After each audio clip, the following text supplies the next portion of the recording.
Viewers welcome back to programme. So viewers गलबात करन जा रहे हैं कि लाहौर दी जिस जेल विच शहीद भगत सिंह ते साथियां नूं फांसी दित्ती गई सी उस दे नेड़े एक चौंक दा नाम शादियान चौंक है भगत सिंह मैमोरी पाकिस्तान वालों ये मुहिम चलाई गई सी कि शादियान चौंक दा नाम शहीद भगत सिंह नां ते रखिया जाए। सो अदालत ने भी इस संबंधी हाँ पक्की रवैया रखिया सी। सो इस बारे नवीं डिवेलपमेंट की है, इस बारे आप गलबात करन जा रहे हैं और नाल जिहड़े तुहाडे लाइव मैसेज ते गुरबाणी विचारां दी सांझ तुहाडे नाल पाई जाएगी। सो असीं चाहांगे कि तुसां ने इसी तरह बड़े रहना देखण सुन लई लिखण लई तुहाडा सब दा बहुत बहुत शुक्रिया जी। डॉक्टर साहब की कहना चाहोगे? देखो, एक पासे असीं जदों फिरकू जनूनियां दी गल करदे हैं ਉਹ हर खैमे च तुहानूं देखण नूं मिल जांदे ने। अच्छा, इस वेले हिंदू तवियां दी जनून की गल करनी होए फिर तां जिहड़ा वो लफज ही मुक जाणगे कि भाई उन्हां दा किस हद तक सोशल मीडिया और दूसरे दे उत्ते गुरु साहबान दे खिलाफ और किस हद तक वो नैरेटिव दे रहे हैं।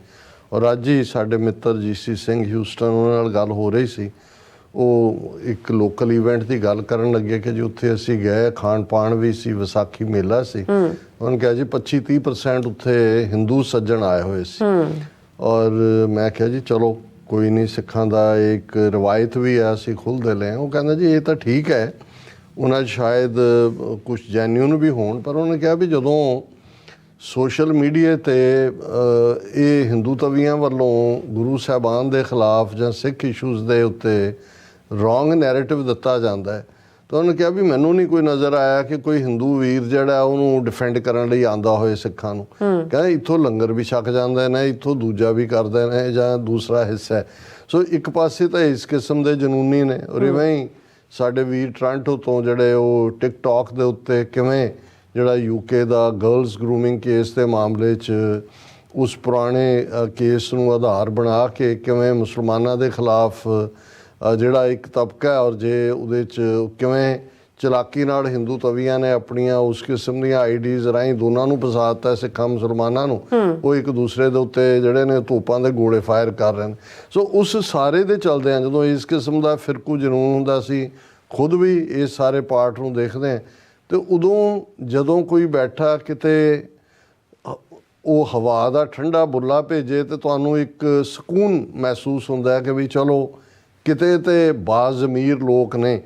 ਹੁਣ ਇਸ 'ਚ ਕੋਈ ਸ਼ੱਕ ਨਹੀਂ ਹੈ ਕਿ ਸ਼ਹੀਦ ਭਗਤ ਸਿੰਘ, ਰਾਜਗੁਰੂ ਸੁਖਦੇਵ, ਉਹਨਾਂ ਨੂੰ 23 ਮਾਰਚ ਨੂੰ 1931 'ਚ ਫਾਂਸੀ ਦਿੱਤੀ ਗਈ ਸੀ ਲਾਹੌਰ ਸੈਂਟਰਲ ਜੇਲ੍ਹ ਦੇ ਵਿੱਚ। ਉਹਦੇ 'ਚ ਕੋਈ ਦੋ ਰਾਵਾਂ ਨਹੀਂ ਨੇ ਕਿ ਉਦੋਂ ਭਾਰਤ ਜਿਹੜਾ ਉਹ ਇਕੱਠਾ ਸੀ, ਭਾਰਤ ਪਾਕਿਸਤਾਨ ਇੱਕ ਮੁਲਕ ਸਨ। ਇਹ ਵੀ ਠੀਕ ਹੈ ਵੀ ਭਗਤ ਸਿੰਘ ਨੂੰ ਉਸ ਪੀਰੀਅਡ 'ਚ ਵੀ ਭਗਤ ਸਿੰਘ ਨੇ ਪੰਜਾਬ ਦੀ ਧਰਤੀ ਦੇ ਹਿੰਦੂ ਹੋਣ, ਮੁਸਲਮਾਨ ਹੋਣ, ਸਿੱਖ ਹੋਣ, ਸਭ ਦੀ ਇਮੈਜੀਨੇਸ਼ਨ ਕੈਪਚਰ ਕੀਤੀ ਸੀ। ਅੱਜ ਵੀ ਜਿਹੜਾ ਲਹਿੰਦੇ ਪੰਜਾਬ 'ਚ ਭਗਤ ਸਿੰਘ ਦੀ ਘੋੜੀ ਗਾਈ ਜਾਂਦੀ ਹੈ ਇੱਕ, ਜਿਹੜਾ ਕਿ ਜਦੋਂ ਕਿ ਇਹ ਸਾਰਾ ਪਾਠ ਚੱਲ ਰਿਹਾ ਸੀ ਕਿਵੇਂ ਉਹਨਾਂ ਦੀ ਜਿਹੜੀਆਂ ਫਾਂਸੀ ਦੇਣ ਤੋਂ ਬਾਅਦ ਉਹਨਾਂ ਦੀਆਂ ਅੱਧ ਸੜੀਆਂ ਦੇਹਾਂ ਨੂੰ ਸਤਲੁਜ ਦੇ ਕੰਢੇ ਲਿਜਾ ਕੇ ਜਿਹੜਾ ਉਹ ਅੱਧ ਜਲਿਆ ਕੀਤਾ ਗਿਆ, ਲੋਕ ਪਹੁੰਚ ਗਏ ਔਰ ਉਹਨਾਂ ਨੇ ਛਡਾ ਕੇ ਦੁਬਾਰਾ ਸੰਸਕਾਰ ਕੀਤਾ। ਇਹੀ ਕਾਰਨ ਹੈ ਕਿ ਉਹਨਾਂ ਦੀ ਜਿਹੜੀ ਯਾਦਗਾਰ ਹੈ ਉਹ ਹੁਸੈਨੀ ਵਾੜਾ ਬਣੀ ਹੋਈ ਹੈ ਫਿਰੋਜ਼ਪੁਰ ਦੇ ਵਿੱਚ। ਹਾਲਾਂ ਲਾਹੌਰ ਦੇ ਵਿੱਚ ਜਿਹੜਾ ਉਹਨਾਂ ਨੂੰ ਫਾਂਸੀ ਦਿੱਤੀ ਗਈ। ਹੁਣ ਉੱਥੇ ਪਾਕਿਸਤਾਨ ਦੇ ਵਿੱਚ ਭਗਤ ਸਿੰਘ ਮੈਮੋਰੀਅਲ ਫਾਊਂਡੇਸ਼ਨ ਨਾਂ ਦੀ ਸੰਸਥਾ ਬਣੀ ਹੋਈ ਹੈ, ਜਿਸ ਦੇ ਚੇਅਰਮੈਨ ਇਮਤਿਆਜ਼ ਰਸ਼ੀਦ ਕੁਰੈਸ਼ੀ ਨੇ। ਓਬਵੀਅਸਲੀ ਮੇਰਾ ਖਿਆਲ ਹੈ ਵਕੀਲ ਨੇ। ਸੋ ਇਹਨਾਂ ਦਾ ਮੂਵ ਕਾਫੀ ਦੇਰ ਤੋਂ ਚੱਲ ਰਿਹਾ ਸੀ ਬਾਕੀ ਵਕੀਲਾਂ ਨਾਲ ਰਲ ਕੇ ਵੀ ਕਿ ਵੀ ਘੱਟੋ ਘੱਟ ਬੇਸ਼ੱਕ ਮੁਲਕ ਵੰਡਿਆ ਗਿਆ, ਅਸੀਂ ਲਾਹੌਰ ਪਾਕਿਸਤਾਨ 'ਚ ਆਇਆ, ਲੇਕਿਨ ਭਗਤ ਸਿੰਘ ਤਾਂ ਸਾਡਾ ਸਾਂਝਾ ਹੀਰੋ ਹੈ। ਵੈਸੇ ਵੀ ਭਗਤ ਸਿੰਘ ਦਾ ਆਪਣਾ ਜਨਮ ਸਥਾਨ ਲਾਇਲਪੁਰ ਦੇ ਵਿੱਚ ਉਹ ਜੰਮਿਆ, ਨਾ ਉਹ ਕਦੇ ਹੁਸੈਨੀ ਵਾਲਾ ਆਇਆ, ਨਾ ਹੀ ਜਿਹੜਾ ਉਹਦਾ ਪਿੰਡ ਖਟਕੜ ਕਲਾਂ ਕਹਿ ਕੇ ਜਿਹਨੂੰ ਜਿਹੜਾ ਬੜਾ ਵਡਿਆਇਆ ਜਾਂਦਾ, ਉਹ ਤਾਂ ਲਾਇਲਪੁਰ ਮੂਵ ਇੱਥੋਂ ਹੋਏ ਸੀ, ਪਰ ਭਗਤ ਸਿੰਘ ਦਾ ਆਪਣੀ ਜ਼ਿੰਦਗੀ 'ਚ ਵੀ ਉੱਥੇ ਕਦੇ ਨਹੀਂ ਆਇਆ। ਸੋ ਉਹਨਾਂ ਦਾ ਕਹਿਣਾ ਵੀ ਭਗਤ ਸਿੰਘ ਸਾਡਾ ਵੀ ਉਨਾ ਹੀ ਨਾਇਕ ਹੈ। ਉਦੋਂ ਅਜੇ ਤਾਂ ਪਾਕਿਸਤਾਨ ਦਾ ਕਾਨਸੈਪਟ ਨਹੀਂ ਸੀ ਆਇਆ। ਸੋ ਘੱਟੋ ਘੱਟ ਅਸੀਂ ਇੰਨਾ ਤਾਂ ਕਰ ਸਕਦੇ ਹਾਂ ਕਿ ਜਿਹੜਾ ਇਹ ਚੌਂਕ ਹੈ, ਜਿਹੜਾ ਜਿਹਦੇ ਨਾਲ ਉਹ ਜੇਲ੍ਹ ਲੱਗਦੀ ਹੈ, ਉਸ ਚੌਂਕ ਦਾ ਨਾਂ ਸ਼ਾਦਿਆਨ ਚੌਂਕ ਹੈ, ਸ਼ਾਦਮਾਨ, ਕਿ ਬਈ ਇਸ ਨੂੰ ਅਸੀਂ ਜਿਹੜਾ ਉਹ ਬਣਾ ਦਈਏ, ਇਹਦਾ ਨਾਂ ਸ਼ਹੀਦ ਭਗਤ ਸਿੰਘ ਚੌਕ ਰੱਖ ਦਈਏ, ਇੱਥੇ ਇੱਕ ਅੱਧੀ ਉਹਦਾ ਸਟੈਚੂ ਲਾ ਦਈਏ ਕਿ ਭਾਈ ਇਹ ਉਹ ਮੁਕਾਮ ਹੈ। ਔਰ ਦੂਸਰਾ ਹੁਣ ਇਸ ਦੇ ਉੱਤੇ ਉਹਨਾਂ ਨੇ ਹਾਈ ਕੋਰਟ ਦੇ ਵਿੱਚ ਜਿਹੜਾ ਲਾਹੌਰ 'ਚ ਵੀ ਪਟੀਸ਼ਨ ਕੀਤੀ ਸੀ 2018 'ਚ, ਔਰ ਕੋਰਟ ਨੇ ਕਿਹਾ ਸੀ ਕਿ ਠੀਕ ਹੈ, ਪੰਜਾਬ ਗਵਰਨਮੈਂਟ ਨੂੰ ਨਿਰਦੇਸ਼ ਦਿੱਤੇ ਸੀਗੇ ਇਵੇਂ ਕਰ ਲਓ। ਹੁਣ 2018 ਨੂੰ ਵੀ 6 ਸਾਲ ਹੋ ਗਏ ਨੇ ਔਰ ਉਸ ਦੇ ਉੱਤੇ ਕੋਈ ਕਾਰਵਾਈ ਨਹੀਂ ਹੋਈ। ਹਾਲਾਂਕਿ ਇਹ ਨਹੀਂ ਹੈ ਵੀ ਇਹਦਾ ਕੋਈ ਵਿਰੋਧ ਨਹੀਂ ਹੈ। ਹੁਣ ਪਤਾ ਨਹੀਂ ਸ਼ਾਦਮਾਨ ਸੱਜਣ ਕੌਣ ਸੀ ਜਿਨ੍ਹਾਂ ਦੇ ਨਾਂ ਤੇ ਚੌਕ ਹੈ, ਲੇਕਿਨ ਇੱਕ ਜਨੂਨੀ ਜਾਂ ਫਿਰਕੂ ਤਬਕਾ ਹੁੰਦਾ ਹੈ ਜਿਨ੍ਹਾਂ ਨੂੰ ਅਜੇ ਵੀ ਇਹ ਲੱਗਦਾ ਹੈ ਕਿ ਵੀ ਅੱਛਾ, ਇੱਕ ਸਾਡੇ ਮੁਸਲਮਾਨ ਭਰਾ ਦੇ ਨਾਂ ਦਾ ਬਦਲ ਕੇ ਇੱਕ ਸਿੱਖ ਦੇ ਨਾਂ ਤੇ ਜਿਹੜਾ ਇਹ ਕਿਉਂ ਹੋਏ। ਸੋ ਉਹਨਾਂ ਦਾ ਕੋਈ ਵਿਰੋਧ ਜਾਂ ਕੋਈ ਸਿਆਸੀ ਉਹਨਾਂ ਦਾ ਪਾਰਟ ਕੀ ਹੈ, ਲੇਕਿਨ ਇਹ ਫੈਸਲਾ ਇੰਪਲੀਮੈਂਟ ਨਹੀਂ ਹੋਇਆ। ਹਾਲਾਂਕਿ ਇਹ ਜਿਹੜੀ ਭਗਤ ਸਿੰਘ ਮੈਮੋਰੀਅਲ ਫਾਊਂਡੇਸ਼ਨ ਹੈ, ਇਹ ਭਗਤ ਸਿੰਘ ਦਾ ਦਿਨ ਹਾਈ ਕੋਰਟ ਦੇ ਆਪਣੇ ਬਾਰ ਦੇ ਵਿੱਚ ਮਨਾਉਂਦੇ ਨੇ, ਉਸ ਦੀਆਂ ਫੋਟੋਆਂ ਵੀ ਲੱਗਦੀਆਂ, ਉਹਦਾ ਜ਼ਿਕਰ ਵੀ ਹੁੰਦਾ। ਔਰ ਇਹ ਵਾਪਸ ਜਿਹੜੇ ਨੇ ਉਹਨਾਂ ਨੇ ਜਿਹੜਾ ਉਹ ਪਟੀਸ਼ਨ ਕੀਤੀ। ਹੁਣ ਕੋਰਟ ਨੇ ਸੱਦਿਆ ਪੰਜਾਬ ਗਵਰਨਮੈਂਟ ਨੂੰ ਕਿ ਬਈ 2018 ਦਾ ਇਹ ਆਦੇਸ਼ ਹੈ ਕੋਰਟ ਦਾ, ਤੁਸੀਂ ਇਹਨੂੰ ਇੰਪਲੀਮੈਂਟ ਨਹੀਂ ਕੀਤਾ। ਔਰ ਉਹਨਾਂ ਦਾ ਜਿਹੜਾ ਪਟੀਸ਼ਨਰ ਦਾ ਕੌਂਸਲ ਹੈ ਖਾਲਦ ਜ਼ਮਾ ਕਾਕੜ, ਉਹਨੇ ਕਿਹਾ ਕਿ ਜੀ ਬਹੁਤ ਡਿਲੇ ਹੋ ਚੁੱਕੀ। ਹੁਣ ਸਰਕਾਰੀ ਜਿਹੜਾ ਵਕੀਲ ਹੈ ਉਹਦੇ 'ਚ ਉਹਨਾਂ ਦਾ assistant advocate general Punjab government Imran Khan, ਉਹਨੇ ਕੋਰਟ ਨੂੰ ਕਿਹਾ ਕਿ ਵੀ ਅਸੀਂ ਹੁਣ ਤੱਕ ਨਹੀਂ ਕਰ ਸਕੇ, ਪਰ ਸਾਨੂੰ ਹੋਰ ਵਕਤ ਦਿਓ ਤਾਂ ਕਿ ਅਸੀਂ ਇਸ ਦੇ ਉੱਤੇ ਅਮਲ ਦਰਾਮਦ ਕਰੀਏ। ਸੋ ਇਹ ਸਾਰੀ ਕਹਾਣੀ ਹੈ।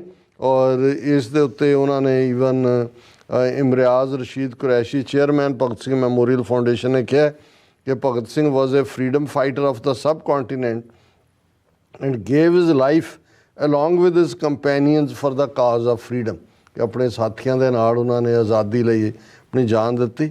It will be in the interest of justice to name Shadman Chowk after Bhagat Singh and also install his statue at the square to inspire the people of Pakistan and the world।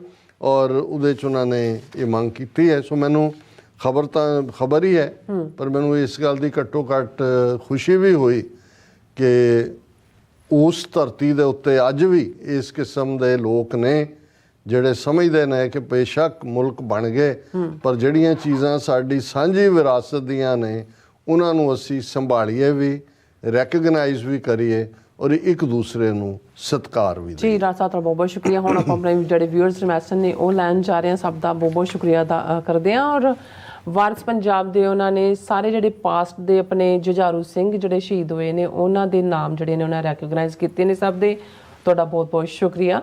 ਸੋ ਅਹਿਮਦ ਮਸੂਦ ਜੀ ਕਹਿੰਦੇ ਜਿਵੇਂ ਜਵਾਨੀਆਂ ਮਾਨ ਉਸੇ ਤਰ੍ਹਾਂ ਸ਼ਾਦਮਾਨ, ਮੇਰੇ ਖਿਆਲ ਨਾਲ ਲਿਖਿਆ। ਸੋ ਫਿਰ ਜਤਿੰਦਰ ਸਿੰਘ ਜੀ ਫਤਿਹ ਬੁਲਾਉਂਦੇ ਨੇ, ਔਰ ਸਤਨਾਮ ਸਿੰਘ ਖਾਲਸਾ ਜ਼ਿੰਦਾਬਾਦ ਫਤਿਹ ਬੁਲਾਉਂਦੇ ਨੇ। ਗੁਰਮੀਤ ਸਿੰਘ ਪੰਜਾਬ ਹੱਲ ਆਜ਼ਾਦੀ, ਆਮਿਰ ਸਿੰਘ ਜੀ ਪੰਜਾਬ ਹੱਲ ਖਾਲਿਸਤਾਨ, ਗੁਰਮੀਤ ਸਿੰਘ 6 ਫॉर ਜਸਟਿਸ ਜ਼ਿੰਦਾਬਾਦ, ਗੁਰਵਿੰਦਰ ਕੌਰ ਇਹ ਵੀ ਫਤਿਹ ਬੁਲਾਉਂਦੇ ਨੇ। ਔਰ ਫਿਰ ਨੂਪਾ ਜੀ ਵੀ ਨੇ, ਔਰ ਇਸੇ ਤਰ੍ਹਾਂ ਸੂਰਤ ਸਿੰਘ ਜੀ ਵੀ ਵਾਹਿਗੁਰੂ ਮੇਹਰ ਕਰਨ ਜੀ, ਗੁਰਮੀਤ ਸਿੰਘ ਜੀ, ਜਸਵੀਰ ਸਿੰਘ, ਜਸਵੀਰ ਬਰਾੜ ਜੀ ਤੁਹਾਡੀ ਕਹਿੰਦੇ ਨੇ ਕਿ ਵਾਹਿਗੁਰੂ ਤੁਹਾਨੂੰ ਤੰਦਰੁਸਤੀ ਬਖਸ਼ਣ ਔਰ ਤੁਸੀਂ ਕੌਮ ਨੂੰ, ਤੁਹਾਡੀ ਜਿਹੜੀ ਕੌਮ ਨੂੰ ਬਹੁਤ ਲੋੜ ਹੈ। ਕੁਲਦੀਪ ਕੌਰ ਜੀ ਖਾਲਸਾ ਜ਼ਿੰਦਾਬਾਦ ਕਹਿੰਦੇ, ਦੀਪ ਸਿੰਘ ਸਿੱਧੂ ਖਾਲਸਾ ਜ਼ਿੰਦਾਬਾਦ ਜੀ, ਸੂਰਤੀਆ ਜੀ ਖਾਲਸਾ ਜ਼ਿੰਦਾਬਾਦ, ਰਾਜਵਿੰਦਰ ਸਿੰਘ ਜੀ ਕਹਿੰਦੇ ਨੇ ਕਿ ਵਾਹਿਗੁਰੂ ਜੀ ਕਾ ਖਾਲਸਾ ਵਾਹਿਗੁਰੂ ਜੀ ਕੀ ਫਤਿਹ। Doctor Sahib all these crooks joining BJP knows they will be elected through EVM। ਔਰ ਇਸੇ ਤਰ੍ਹਾਂ ਠੀਕ ਹੈ ਰਾਜਵਿੰਦਰ ਸਿੰਘ ਜੀ, ਉਹਨਾਂ ਨੂੰ ਪਤਾ ਹੈ ਸਰਕਾਰ ਦੀ ਸਾਈਡ ਤੇ ਰਹੋ, ਕੋਈ ਨਾ ਕੋਈ ਬੁਰਕੀ ਮੂੰਹ 'ਚ ਪੈਂਦੀ ਰਹੇਗੀ ਕਿਸੇ ਨਾ ਕਿਸੇ ਪਾਸੇ। ਬਿਲਕੁਲ। ਧਰਮ ਸਿੰਘ ਜੀ TV 84 ਜ਼ਿੰਦਾਬਾਦ, ਚੜ੍ਹਦੀ ਕਲਾ ਪ੍ਰੋਗਰਾਮ ਸੱਚੋ ਸੱਚ ਐਂਡ ਖਾਲਸਾ ਜ਼ਿੰਦਾਬਾਦ ਕਹਿੰਦੇ ਨੇ। ਹਰਮਨ ਪੰਨੂ ਜੀ, ਫਿਰ ਮੁਹੰਮਦ ਜਾਵੇਦ ਜੀ ਇਹ ਵੀ ਕਹਿੰਦੇ ਨੇ ਕਿ ਪੰਜਾਬ ਦਾ ਹੱਲ ਸਿਰਫ ਖਾਲਿਸਤਾਨੀ ਹੈ।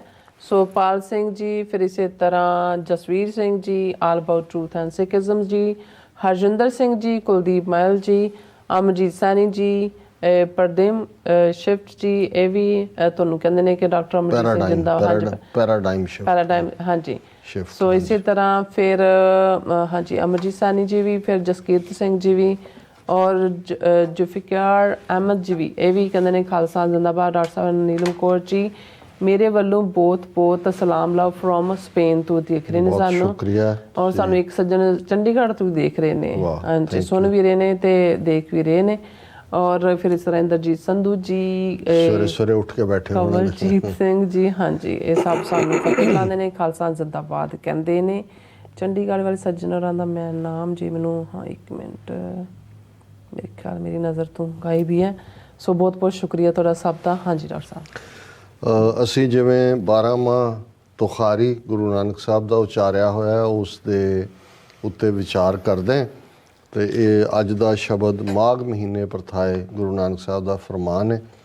ਮਾਘ ਪੁਨੀਤ ਭਈ ਤੀਰਥ ਅੰਦਰ ਜਾਣਿਆ, ਸਾਜਨ ਸਹਿਜ ਮਿਲੇ ਗੁਣ ਮੈਂ ਅੰਕ ਸਮਾਨਿਆ। ਅੱਛਾ, ਪ੍ਰੀਤਮ ਗੁਣ ਅੰਕੇ ਸੁਣ ਪ੍ਰਭ ਬੰਕੇ, ਤੁਧ ਭਾਵਾਂ ਸਰ ਨਾਵਾਂ ਗੰਗ ਜਮਨ ਤੈ ਬੇਣੀ ਸੰਗਮ, ਸਾਥ ਸਮੁੰਦ ਸਮਾਵਾਂ ਪੁੰਨ ਦਾਨ ਪੂਜਾ ਪਰਮੇਸ਼ਰ, ਜੁਗ ਜੁਗ ਏਕੋ ਜਾਤਾ, ਨਾਨਕ ਮਾਗ ਮਹਾਰਸ ਹਰ ਜਪ, 68 ਤੀਰਥ ਨਾਤਾ। ਅੱਛਾ, ਹੁਣ ਮਾਘ ਦੇ ਮਹੀਨੇ ਨਾਲ ਬ੍ਰਾਹਮਣਾਂ ਨੇ, ਵੈਸੇ ਤਾਂ ਇਹਨਾਂ ਮਹੀਨਿਆਂ ਦਾ ਸਬੰਧ ਕੋਈ ਜਦੋਂ ਅਸੀਂ ਸਿੱਖੀ ਐਂਗਲ ਤੋਂ ਦੇਖਦੇ ਹਾਂ ਤਾਂ ਕੋਈ ਰੂਹਾਨੀਅਤ ਨਾਲ ਨਹੀਂ ਹੈ। ਜਿਵੇਂ ਬ੍ਰਾਹਮਣ ਨੇ ਸੂਰਜ ਦਾ ਇੱਕ ਰਾਸ਼ੀ ਤੋਂ ਦੂਸਰੀ 'ਚ ਜਾਣਾ, ਉਹਦਾ ਕਰਜ਼ ਲਾਉਣਾ, ਉਸ ਨਾਲ ਜੁੜੇ ਬਹੁਤ ਸਾਰੇ ਅਡੰਬਰ ਕਰਮਕਾਂਡ, ਔਰ ਇਸ ਲਈ ਮਾਘ ਦੇ ਮਹੀਨੇ 'ਚ ਦਰਿਆਵਾਂ ਦਾ ਇਸ਼ਨਾਨ ਬੜਾ ਪਵਿੱਤਰ,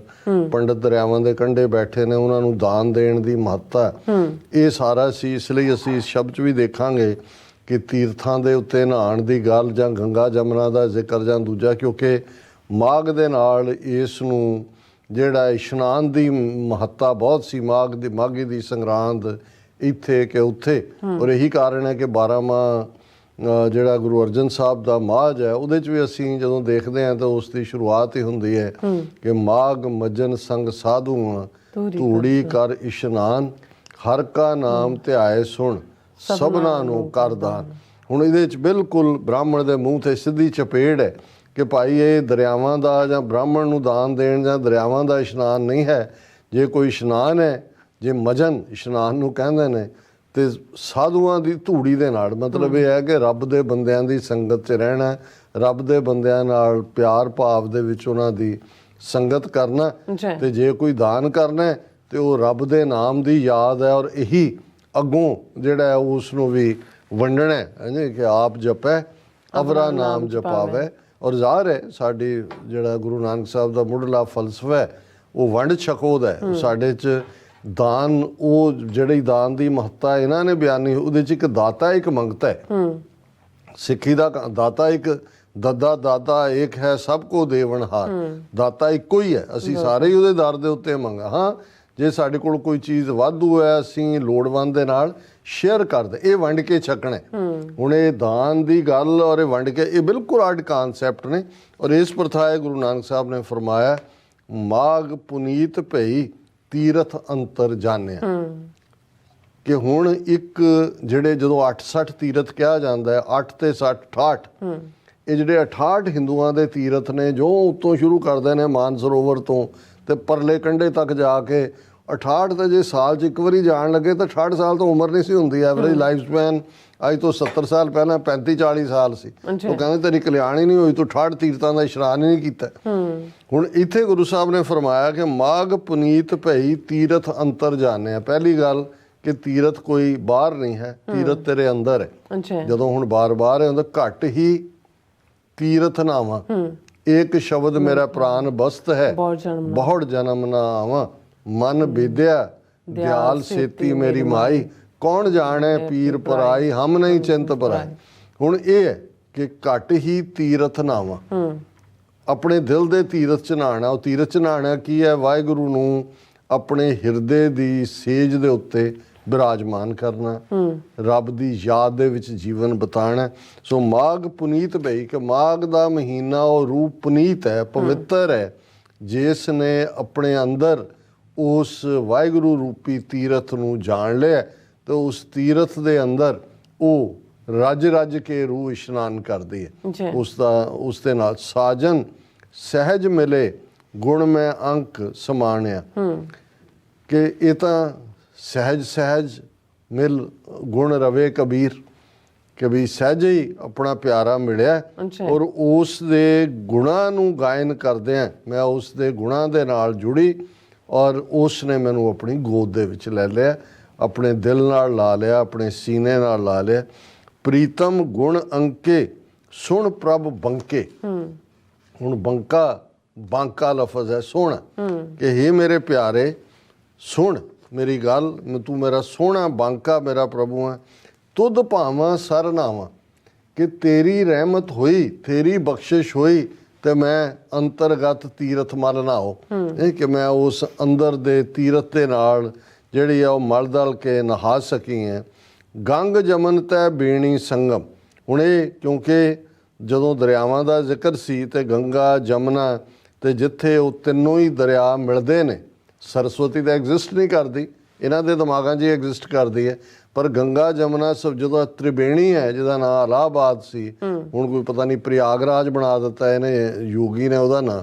ਫਿਰ ਇਹਦੇ 'ਚ ਇਹ ਹੈ ਕਿ ਜੇ ਇੱਥੇ ਨਹਾਣਾ ਹੋਰ ਵੀ ਪਵਿੱਤਰ ਹੈ ਕਿਉਂਕਿ ਗੰਗਾ ਜਮਨਾ ਸਰਸਵਤੀ ਇੱਥੇ ਮਿਲਦੀ ਹੈ, ਤ੍ਰਿਵੇਣੀ ਹੈ। ਗੁਰੂ ਸਾਹਿਬ ਨੇ ਫਰਮਾਇਆ ਕਿ ਭਾਈ ਇਹ ਜਿਹੜਾ ਪਾਰਟ ਹੈ ਗੰਗ ਜਮਨ ਤੈ ਬੇਣੀ ਸੰਗਮ ਸਾਤ ਸਮੁੰਦ ਸਮਾਵਾਂ, ਕਿ ਮੈਂ ਜਦੋਂ ਤੇਰੇ ਨਾਮ ਦੇ ਸਰੋਵਰ ਦੇ ਵਿੱਚ ਇਸ਼ਨਾਨ ਕਰ ਰਹੀ ਹਾਂ, ਇਹ ਰੂਹ ਦੀ ਗੱਲ ਹੈ, ਤੇ ਮਾਨੋ ਮੈਂ ਤ੍ਰਿਵੇਣੀ ਇਸ਼ਨਾਨ ਗੰਗਾ ਜਮਨਾ ਸਰਸਵਤੀ ਉਸ ਨਾਲੋਂ ਵੀ ਅਹਿਮੀਅਤ ਵਾਲਾ ਹੋ ਗਿਆ। ਔਰ ਮੈਂ ਇਵੇਂ ਹੀ ਹੈ ਕਿ ਸੱਤੋਂ ਸਮੁੰਦਰ, ਉਹਨਾਂ ਨੇ ਕਿਹਾ ਇਹ ਤ੍ਰਿਵੇਣੀ ਤਾਂ ਛੱਡੋ, ਜੇ 7 ਸਮੁੰਦਰਾਂ ਦਾ ਵੀ ਇਸ਼ਨਾਨ ਹੁੰਦਾ ਤੇ ਉਹ ਵੀ ਮੇਰਾ ਤੇਰੀ ਯਾਦ ਦੇ ਵਿੱਚ ਹੁੰਦੇ ਆ, ਤੇਰੇ ਤੀਰਥ ਦੇ ਵਿੱਚ ਨਹਾਉਂਦੇ ਆ, ਮੇਰਾ ਉਹ ਵੀ ਪ੍ਰਵਾਨ ਹੈ।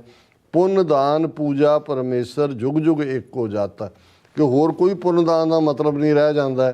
ਮੇਰੇ ਲਈ ਮੇਰਾ ਪਰਮੇਸ਼ਰ ਹੈ, ਉਹ ਪਰਮੇਸ਼ਰ ਜਿਹੜਾ ਹਰ ਯੁੱਗ ਦੇ ਵਿੱਚ ਇੱਕੋ ਹੀ ਹੈ। ਆਦ ਸੱਚ ਜੁਗਾਦ ਸੱਚ ਹੈ ਭੀ ਸੱਚ ਨਾਨਕ ਹੋਸੀ ਭੀ ਸੱਚ। ਉਹ ਹਰ ਯੁੱਗ ਦੇ ਵਿੱਚ ਇੱਕੋ ਹੈ। ਨਾਨਕ ਮਾਗ ਮਹਾਰਸ ਹਰ ਜਪ 68 ਤੀਰਥ ਨਾਤਾ।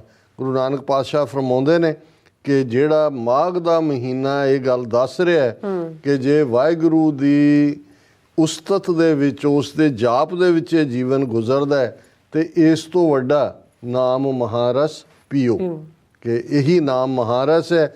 ਤੇ ਉਸ ਨਾਮ ਮਹਾਰਸ ਦਾ ਫਲ ਇਹ ਹੈ ਕਿ ਸਮਝੋ 68 ਤੀਰਥ ਨਾਤਾ, ਕਿ 68 ਤੀਰਥ ਜਿਹੜੇ ਬਾਹਮਣਾਂ ਦੇ ਜਿਹੜੇ ਉਹ ਸਾਰੀ ਉਮਰ ਭਜਾਈ ਰੱਖਦੇ ਸੀ, ਕਿ ਵੀ ਜਦੋਂ ਅਸੀਂ ਨਾਮ ਦੇ ਨਾਲ ਜੁੜ ਗਏ, ਨਾਮ ਦੇ ਇਸ ਸਰੋਵਰ ਦੇ ਵਿੱਚ ਤੁਸੀਂ ਗੋਤੇ ਲਾਏ, ਇਸ ਦੇ ਵਿੱਚ ਤੁਸੀਂ ਇਸ਼ਨਾਨ ਕੀਤਾ ਤੇ 68 ਤੀਰਥ ਵੀ, 7 ਸਮੁੰਦਰ ਵੀ, ਤ੍ਰਿਵੇਣੀ ਵੀ, ਤੇ ਇਹ ਸਾਰਿਆਂ ਦਾ ਜਿਹੜਾ ਫਲ ਹੈ ਉਹ ਸਾਰਾ ਇਕੱਠਾ ਹੋ ਕੇ ਇਸ ਸਾਰੇ ਦੇ ਬਰਾਬਰ ਵੀ ਕਿ ਨੇੜੇ ਤੇੜੇ ਵੀ ਕਿਤੇ ਨਹੀਂ ਪਹੁੰਚਦਾ ਜੀ। ਰਾਜ ਸਾਹਿਬ ਤੁਹਾਡਾ ਬਹੁਤ ਬਹੁਤ ਸ਼ੁਕਰੀਆ, ਤੁਸੀਂ ਆਪਣੇ ਵਿਚਾਰ ਸਾਡੇ ਦਰਸ਼ਕਾਂ ਨਾਲ ਸਾਂਝੇ ਕੀਤੇ ਨੇ। ਸੋ ਇਸ ਨਾਲ ਆਪਣੇ ਵਿਊਅਰਸ ਕੋਲ ਨੇ ਇਜਾਜ਼ਤ। ਵਿਊਅਰਸ, ਸਾਡੇ ਪ੍ਰੋਗਰਾਮ ਦਾ ਸਮਾਂ ਇੱਥੇ ਮੁੱਕਦਾ ਹੈ। ਤੁਸੀਂ ਆਪਣਾ ਰਾਏ ਤੇ ਸੁਝਾਅ ਸਾਨੂੰ ਭੇਜਣਾ ਭੁੱਲਣਾ ਸਾਡੇ ਇਸ ਪਤੇ ਤੇ sos@tv84.tv ਤੇ ਅਸੀਂ ਆਪਣਾ ਪ੍ਰੋਗਰਾਮ ਲੈ ਕੇ ਫਿਰ ਦੁਬਾਰਾ ਤੁਹਾਡੇ ਰੂਬਰੂ ਹੋਵਾਂਗੇ। ਤਦ ਤੱਕ ਲਈ ਮੈਨੂੰ ਤੇ ਆਪਣਾ ਸੁਣਾ ਗਿਆ ਦੋ ਦੇਖਦੇ ਰਹੋ TV84 ਪਲਾ ਦਿਓ ਫਤਿਹ।